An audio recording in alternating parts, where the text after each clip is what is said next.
Hello my dear student, स्वागत है आप सभी को पुनः हमारे यूट्यूब चैनल बायोस्टार फॉरनेट पर। स्टूडेंट, जैसे कि पिछले क्लास में हम लोगों ने साइंस के इंट्रोडक्शंस के बारे में पढ़ा था। हमने देखा था कि साइंस क्या होती है, साइंस की कितनी ब्रांचेज हो सकती है। तो हमने वहाँ बताया था साइंस क्या होती है। हमने पढ़ा था कि science is systematic knowledge based on experimental observation for an inquiry और इन्वेस्टिगेशन। उसके बाद हम लोगों ने बात किया था कि how many branches of science. हमने वहाँ पे दो ब्रांचेज ऑफ साइंस को किया था। कौन कौन थे वो? Physical science and biological science. Physical science क्या होती है? तो साइंस की वैसी ब्रांचेज जिसके अंतर्गत हम नॉन लिविंग मैटर को स्टडी करते हैं उसे हम फिजिकल साइंस कहते हैं। एंड साइंस की वैसी ब्रांचेज जिसके अंतर्गत हम क्या करते हैं, लिविंग मैटर को स्टडी करते हैं या लिविंग थिंग को स्टडी करते हैं, उसको बायोलॉजिकल साइंस कहते हैं। यहाँ पे बायोलॉजिकल साइंस को भी हम लोगों ने तीन भागों में डिवाइड किया था। That is first botany, second zoology and third microbiology. Botany के अंदर हम लोग क्या बताया था कि study of plant is called botany. Zoology के अंदर हमने क्या बताया था कि study of animals is called zoology. And microbiology के अंतर्गत हम लोग क्या बताया था, study of micro organism is called microbiology.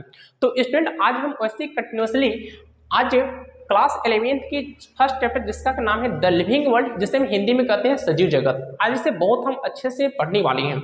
तो स्टूडेंट, जैसे कि हम बात करते हैं, ए जो है दो वर्ड से मिलकर बना होता है, लिविंग एंड वर्ल्ड। यानी कि हम जिस वर्ल्ड में रहते हैं उसमें बहुत सारे ऑर्गेनिक प्रेजेंट होते हैं। इसकी बेसिक आइडिया आपने क्लास 9th और क्लास 10th से ही लिया होगा। जैसे कि मैं एक रूम की बात करता हूँ, एक कमरे की बात करता हूँ, तो उसमें क्या क्या हो सकते हैं। सपोज दैट उसमें लिजार्ड हो सकती है, उसमें कॉकरोच हो सकती है, उसमें मॉस्किटो हो सकती है, उसमें बहुत सारे माइक्रो ऑर्गेनिज्म हो सकते हैं जो माइक्रोस्कोपिक होंगे, जो हम अपनी खुली आंखों से उसको देख नहीं सकते हैं। और यदि मैं किसी प्लांट को लाता हूं और उससे लगाता हूं तो दैट इज लिविंग प्लांट हो सकती है। यदि आपके पास कोई पेट एनिमल्स है, जैसे कि मैं बात करता हूं डॉग, वो भी हो सकता है। यानी कि बहुत सारे एक रूम के अंदर भी एनिमल्स हो सकते हैं। उसी प्रकार हमारे पूरे वर्ल्ड में बहुत सारे लिविंग थिंग प्रेजेंट होते हैं। तो सबसे पहले क्वेश्चन ये उठता है कि हम कैसे किसी को पहचान सकते हैं कि ये लिविंग है और ये नॉन लिविंग है। सबसे मेन सिग्निफिकेंस हमारे ये, हम पढ़ रहे हैं बायोलॉजी। बायोलॉजी का मतलब होता है बायोस, बायोस का मतलब होता है लाइफ, यानी कि study of life is called biology. तो सबसे पहले हम यहाँ डिस्कस करेंगे कि व्हाट इज लिविंग, लिविंग क्या होती है। तो आइए सबसे पहले डिस्कस करते हैं कि लिविंग क्या होती है। स्टूडेंट, अगर मैं एक नॉर्मल इंसान की बात करूं तो उसकी लाइफ में क्या क्या हो सकती है। वो पैदा ले सकता है, उसके बाद उसका ग्रोथ होगा, उसके बाद उसका डेवलपमेंट होगा, वह परिपक्व होगा, वह रिप्रोडक्शन करेगा और वह बूढ़ा हो जाएगा। फाइनली उसकी क्या हो जाएगा, मृत्यु हो जाएगी। ये जितने भी स्टेजेस है ये सारे के सारे लिविंग ऑर्गेनिज्म हो सकते हैं। तो आइए देखते हैं।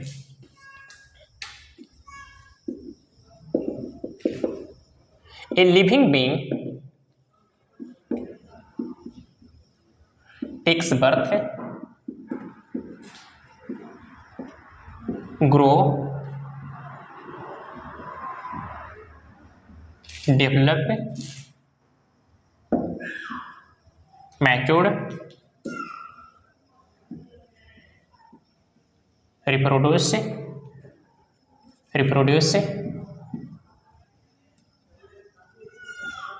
undergoes senescence,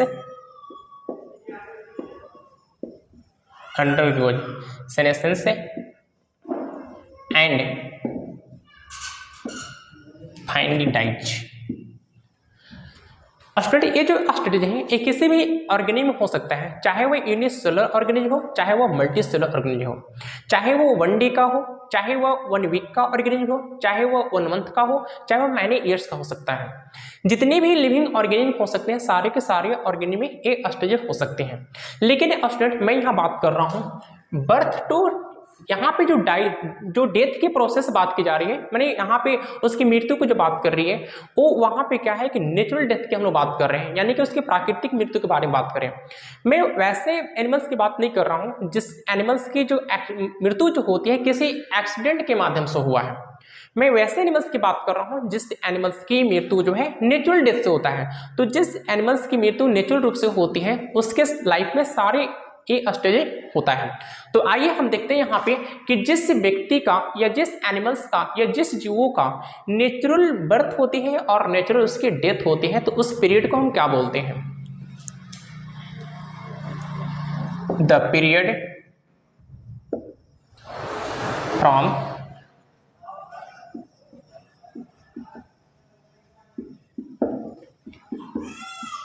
birth to natural death is known as life span. Life span के बारे में हम क्लास 12 में बहुत अच्छे से डिस्कस करने वाले हैं। वहाँ पे हम बहुत सारे ऑर्गेनिज्म का लाइफ स्पान भी देखेंगे। जैसे कि मैं बात करता हूँ डॉग के मैक्सिमम लाइफ स्पान कितनी हो सकती है? 25 ईयर्स। यदि मैं काऊ की बात करूँ तो उसका कितना हो सकता है? 25 ईयर्स। यदि मैं बनाना की बात करूँ तो उसका भी कितना हो सकता है? 25 ईयर्स। ह्यूमन की बात करता हूँ तो इसके कितना हो सकते हैं? 100 to 120 ईयर्स। ठीक है, तो 12th क्लास में हम बहुत अच्छे से डिस्कस करने वाले हैं। अब आइए हम देखते हैं कि लिविंग थिंग के क्या क्या कैरेक्टर हो सकती है। कैरेक्टर्स ऑफ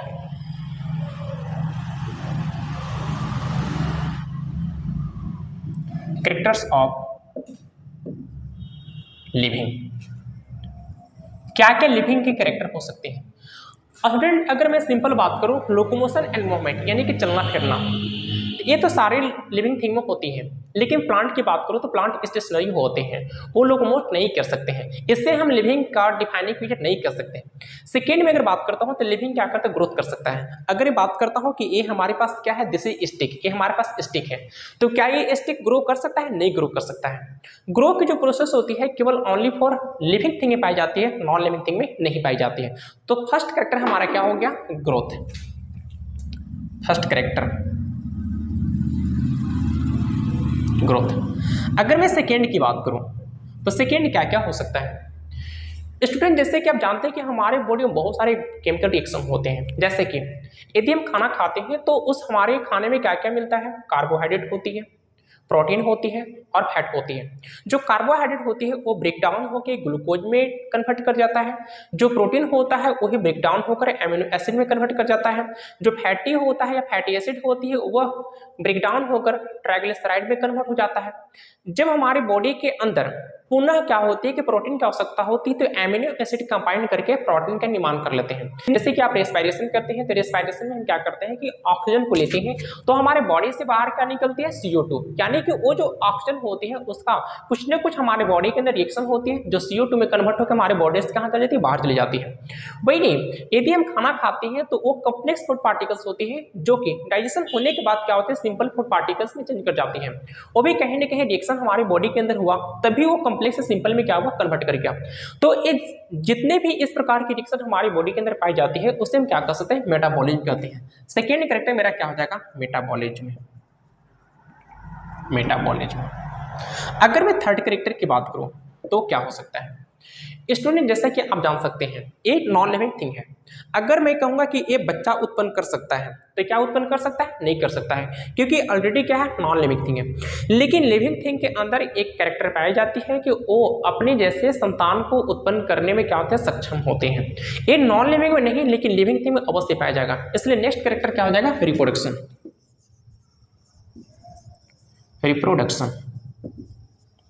अगर मैं नेक्स्ट कैरेक्टर की बात करूं तो क्या क्या हो सकता है कि एक मान लेते हैं कि हमारे पास डस्टर है, ये डस्टर है। अगर मैं इस डस्टर को मारूं तो क्या इसको चोट हो सकता है? नहीं हो सकता है। लेकिन यदि मैं किसी लिविंग थिंग को मारूं तो क्या उसे चोट हो सकता है? बिल्कुल चोट हो सकता है, क्योंकि लिविंग थिंग के अंदर सेंस ऑर्गन प्रेजेंट होते हैं लेकिन नॉन लिविंग के अंदर सेंस ऑर्गन प्रेजेंट नहीं होते हैं। उसे हम क्या बोलते हैं? कॉन्शियसनेस। आइए तो नेक्स्ट हमारा क्या हो जाएगा? Ability to sense and respond to stimuli. इसे हम कॉन्शियसनेस कहते हैं या इसी को हम सेंसिटिविटी भी कहते हैं। नेक्स्ट कैरेक्टर की मैं बात करूं तो क्या स्टूडेंट, अगर मैं नेक्स्ट कैरेक्टर की बात करूं, एक क्या है? डस्टर है, एक क्या है? नॉन लिविंग थिंग है। ठीक है, मैं पूछूं कि एक क्या चीज की बनी होती है, ठीक है, तो आप इसे क्या कहेंगे? किसका बना होता है? कुछ इसका आंसर नहीं है। लेकिन मैं अगर बात करूं अगर लिविंग थिंग की बॉडी जो होती है वो किसकी बनी होती है, तो आपके पास यही आंसर होगा कि सर्व सेल की बनी होती है। क्योंकि इस वर्ल्ड में जितनी भी लिविंग थिंग प्रेजेंट होते हैं उनकी जो बॉडी का जो ऑर्गेनाइजेशन होता है वो किससे होता है? वो सेल से होता है। इसलिए हम नेक्स्ट कैरेक्टर इसको लिख सकते हैं सेलुलर ऑर्गेनाइजेशन। सिक्स्थ में क्या हो सकता है? इमरजेंस। जेन्स। तो स्टूडेंट अब हम क्या करते हैं कि जितने भी कैरेक्टर हैं हम इससे डिटेल्स में 1 to 1 करके पढ़ते हैं। तो आपको ये मालूम होना चाहिए कि लिविंग थिंग के और भी कैरेक्टर हो सकते हैं जो हम मतलब नेक्स्ट चैप्टर में उसको पढ़ेंगे, बहुत अच्छे से डिटेल्स पढ़ेंगे। जैसे कि वो रेस्पायरेशन कर सकता है, ब्रीथिंग कर सकता है, ठीक है। तो रेस्पायरेशन जो होता है हमारे एक चैप्टर में बहुत उसको अच्छे डिटेल्स से पढ़ना है, इसलिए मैं वहाँ पे नहीं लिख रहा हूँ क्योंकि वो कॉमन चीज है, ठीक है। ये हमारे मेन क्या होते हैं कि लिविंग थिंग के कैरेक्टर होते हैं जिसके बारे में जानना बहुत आवश्यक होता है। तो आइए हम 1 to 1 करके इसको स्टडी करते हैं।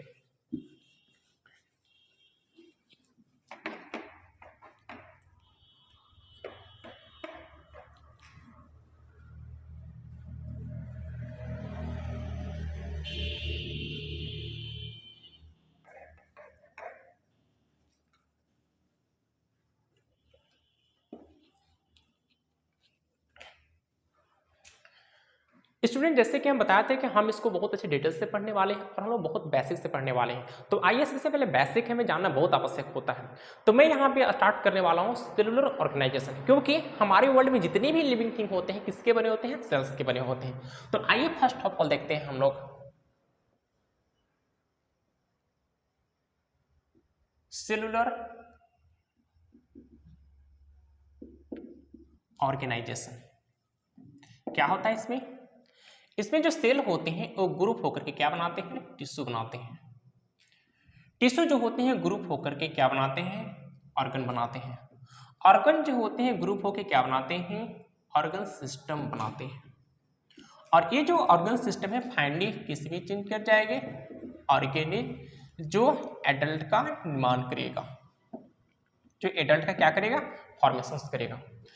तो फर्स्ट ऑफ ऑल सेल जो होती है ग्रुप में क्या बनाएगा, टिश्यू। टिश्यू जो होता है ग्रुप होकर क्या बनाएगा, ऑर्गन। ऑर्गन के अंदर बहुत सारे सिस्टम बनेंगे जिसको ऑर्गन सिस्टम कहेंगे। ऑर्गन सिस्टम जो होते हैं एक पूर्ण रूप से ऑर्गेनिज का रूप धारण करेंगे और नेक्स्ट वो है जो ऑर्गेनिज है वो किस में चेंज कर जाएगा, एडल्ट में चेंज कर जाएगा।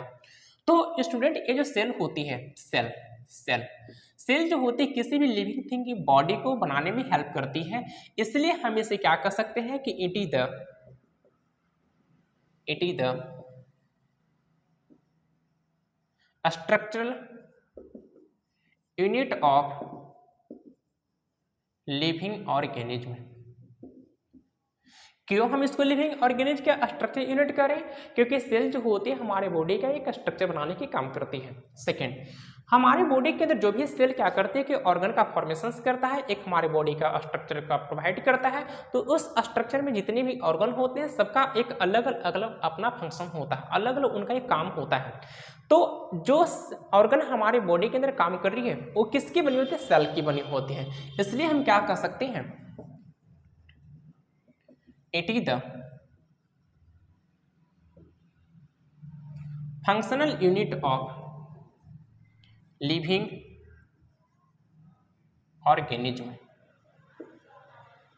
ये लिविंग ऑर्गेनिज्म की क्या हो सकती है, फंक्शनल यूनिट हो सकती है। यदि मैं स्टूडेंट में बात करूं कि क्या ये जो सेल ऑर्गेनाइजेशन है क्या ये लिविंग थिंग का डिफाइनिंग पिक्चर है या नहीं है। सबसे पहले तो हमें जानना होगा कि लिविंग थिंग और नॉन लिविंग होती क्या है, कैसे इसको डिफाइन करेंगे, क्या इनके कैरेक्टर हो सकती है। तो फर्स्ट ऑफ ऑल इसमें यही क्वेश्चन होता है कि what is the defining feature of living thing. तो स्टूडेंट जैसे कि आपको पता होना चाहिए कि यदि हम किसी भी चीज़ों के बारे में जानते हैं या उसको डिफाइन करते हैं कि लिविंग है या नॉन लिविंग है, तो उसको लिविंग और नॉन लिविंग डिफाइन करने के लिए हमको एक ही कैरेक्टर होती है मेन, क्या कि जो कैरेक्टर लिविंग थिंग के अंदर होती है वो कैरेक्टर नॉन लिविंग थिंग के अंदर नहीं होना चाहिए, और जो कैरेक्टर नॉन लिविंग थिंग के अंदर होती है वो कैरेक्टर लिविंग थिंग के अंदर नहीं होना चाहिए। अर्थात जो कैरेक्टर लिविंग थिंग के अंदर मिलेगा अगर वही कैरेक्टर नॉन लिविंग थिंग के अंदर मिलेगा तो वो डिफाइनिंग फीचर नहीं हो सकता है। अगर मैं बात करूं कि जो सेलुलर ऑर्गेनाइजेशन है, इसका मतलब कि हमारे वर्ल्ड में जितने भी लिविंग थिंग प्रेजेंट होते हैं सारे के सारे किसके बने होते हैं, सेल्स के बने होते हैं।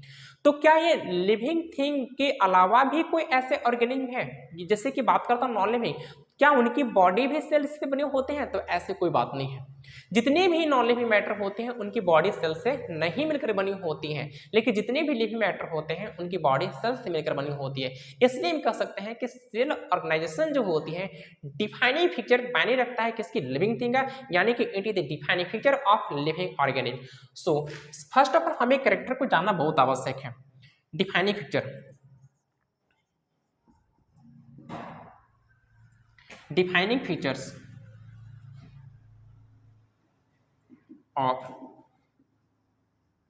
लिविंग बीइंग और organism.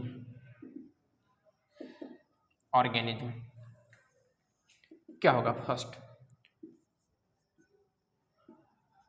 Must should be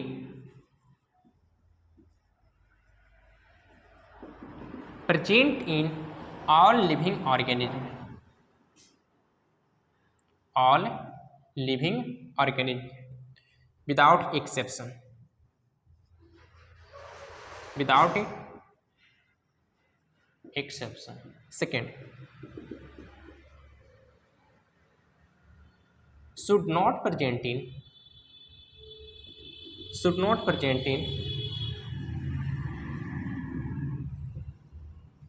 non living organism. Non living organism इससे प्रेजेंट नहीं होना चाहिए।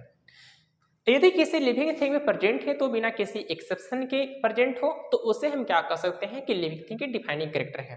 सो यदि हम इसे कह सकते हैं क्या, सेल ऑर्गेनिज्म को हम क्या कह सकते हैं? It is the defining features of living organism. Okay student, अब हम नेक्स्ट कैरेक्टर की बात करते हैं।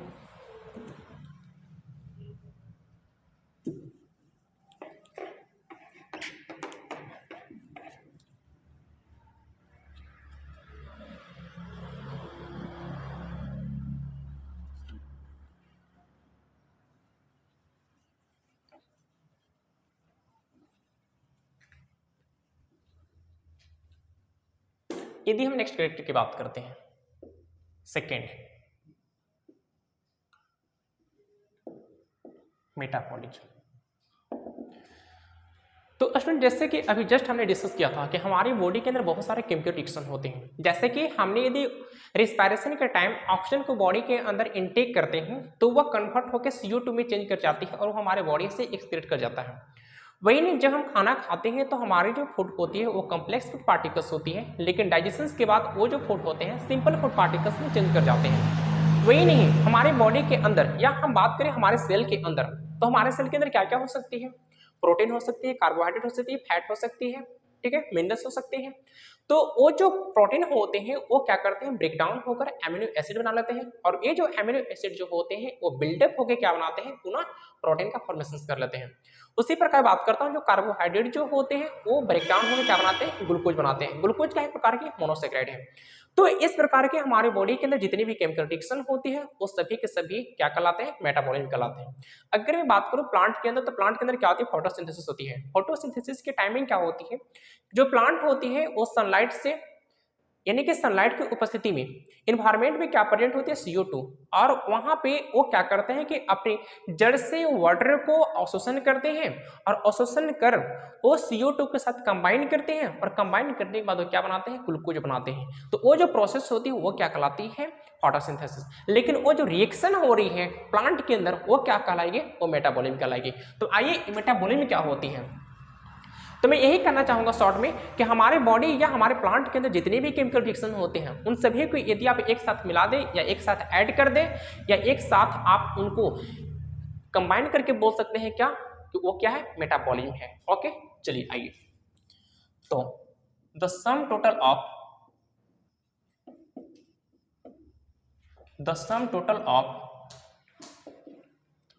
all the chemical reaction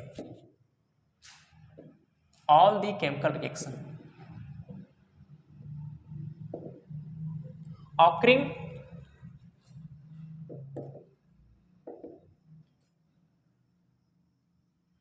inside the body is called metabolism.